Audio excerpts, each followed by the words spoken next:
जीवन की हर प्रक्रिया एक निश्चित दिशा में चलती है। कोशिकाओं के निर्माण से लेकर चेतना के विस्तार तक हर पल एक नई व्यवस्था आकार लेती है। लेकिन जिस क्षण इस व्यवस्था की आयु पूरी हो जाती है, शरीर का ये तंत्र एक बिल्कुल अलग मार्ग पर मुड़ जाता है। अमूमन जिसे आप पीड़ादायक अंत मान लेते हैं, क्या वो वास्तव में शरीर की अपनी एक शांत और स्वाभाविक प्रतिक्रिया तो नहीं है? मृत्यु को लेकर आपका पूरा डर इस बात पर टिका है कि वो अनुभव कैसा होता होगा। लेकिन जीव विज्ञान और प्रकृति के नियम इस प्रक्रिया को किसी और ही दृष्टि से देखते हैं। आइए जानते हैं कैसे। चिकित्सा विज्ञान और शरीर रचना विज्ञान के अनुसार जब शरीर के मुख्य अंग कार्य करना बंद करते हैं तो मस्तिष्क अचेतन रूप से उन रासायनिक प्रक्रियाओं को सक्रिय कर देता है जो तंत्रिका तंत्र के दर्द के संकेतों को ब्लॉक कर देती हैं। ऑक्सीजन के स्तर में गिरावट आते ही मस्तिष्क अपनी ऊर्जा को उन हिस्सों पर केंद्रित करता है जो व्यक्ति को शांति और अचेतना की ओर ले जाते हैं। जैविक स्तर पर शरीर इस चरण को अत्यधिक संघर्ष के बजाय एक विश्राम के रूप में ढालता है। चेतना धीरे धीरे अपनी सीमाओं को छोड़ती है और बाहरी उत्तेजनाएं फीकी पड़ने लगती हैं। ये अनुभव उस नींद के समान है जिसमें किसी प्रकार की उद्विग्नता शेष नहीं रहती। सेल्यूलर लेवल यानी कोशिका स्तर पर जीवन का ये विसर्जन किसी अचानक हुई घटना की तरह नहीं होता। जब एक कोशिका को आवश्यक पोषण मिलना बंद होता है तो वो स्वतः एक सुनियोजित प्रक्रिया के तहत अपने भीतर की व्यवस्था को समेट लेती है। इसे जीव विज्ञान में एपोप्टोसिस, डिसिप्लिन्ड ब्रेकडाउन या अनुशासित विघटन कहा गया है। शरीर का कोई भी घटक व्यर्थ नहीं जाता। जो तत्व दशकों तक एक विशेष आकार में बंधे रहे थे, वे मृत्यु के बाद प्रकृति के मूल स्रोतों में वापस लौटने लगते हैं। ये उस कठोर सीमा के खुल जाने की तरह है जो एक जीव को इस समय तक शेष ब्रह्मांड से अलग रखती थी। भारतीय दर्शन में इसी विसर्जन की घटना को अत्यंत सहज रूप में देखा गया है, भय की दृष्टि से नहीं। उपनिषदों और वैदिक साहित्यों में इस शरीर को 5 तत्वों का एक अस्थायी संगठन माना गया है, जहां मिट्टी मिट्टी में, जल जल में, ऊर्जा तेज में और वायु आकाश में वापस लौट जाती है। जब तक ये संगठन बना रहता है तब तक मैं का अनुभव होता है। जैसे ही ये संगठन अपनी सीमा पूरी करता है, तत्व अपने मूल स्रोत की ओर प्रवाहित होने लगते हैं।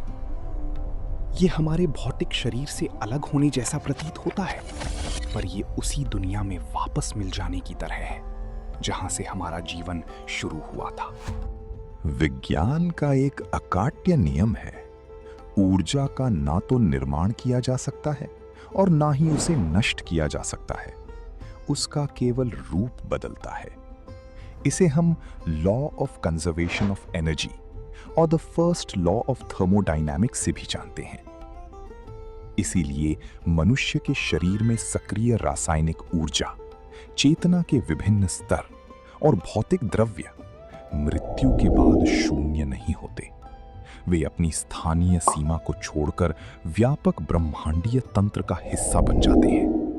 जिस प्रकार एक नदी सागर में मिलकर अपनी अलग पहचान खो देती है, लेकिन उसका जल कभी नष्ट नहीं होता, उसी प्रकार जीवन की ये ऊर्जा अपने मूल व्यापक स्वरूप में लौट जाती है। प्रकृति के किसी भी कोने में अंत और शुरुआत के बीच कोई बहुत बड़ा अंतर नहीं है। एक वन में जब कोई विशाल वृक्ष गिरता है तो उसका विघटन उस भूमि को उपजाऊ बनाता है, जिससे सैकड़ों नए पौधे जन्म लेते हैं। यदि पुराना पदार्थ हटे नहीं तो नए के लिए स्थान बन ही नहीं सकता।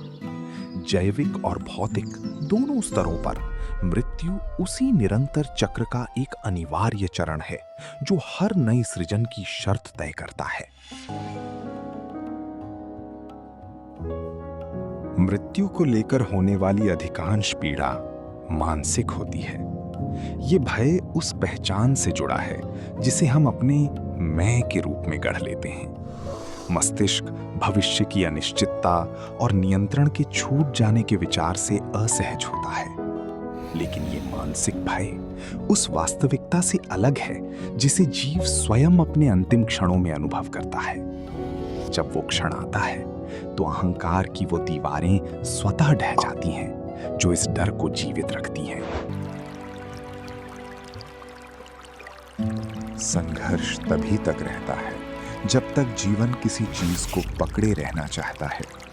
जैविक तंत्र जब अपनी अंतिम सीमा पर पहुंचता है तो वो पकड़ छूट जाती है। जिस प्रकार दिन ढलने के बाद रात का आना कोई संकट नहीं बल्कि एक स्वाभाविक क्रम है, उसी प्रकार चेतना का ये विश्राम भी उसी क्रम का हिस्सा है। मृत्यु ना तो कोई दुर्घटना है और ना ही किसी प्रकार की यातना। हर समय ये भौतिक शरीर मर रहा होता है। एक समय आएगा कि ये पूरा मर जाएगा। मृत्यु उस संपूर्ण व्यवस्था का व्यवस्थित विराम है जिसके भीतर हर रूप अपनी यात्रा पूरी करता है। जब इस सत्य को बिना किसी भय के देखा जाता है तब अंत और शुरुआत के बीच की दूरी समाप्त हो जाती है और जीवन अपनी संपूर्णता में केवल एक निरंतर प्रवाह के रूप में शेष रहता है। अगर आपको ऐसे विषय पसंद हैं जहां एंशिएंट आइडियाज और मॉडर्न नॉलेज एक दूसरे से सवाल पूछते हैं तो ट्रेंडिंग भारत को सब्सक्राइब कीजिए। अगली कहानी इसी सवाल को एक और गहराई तक ले जाएगी।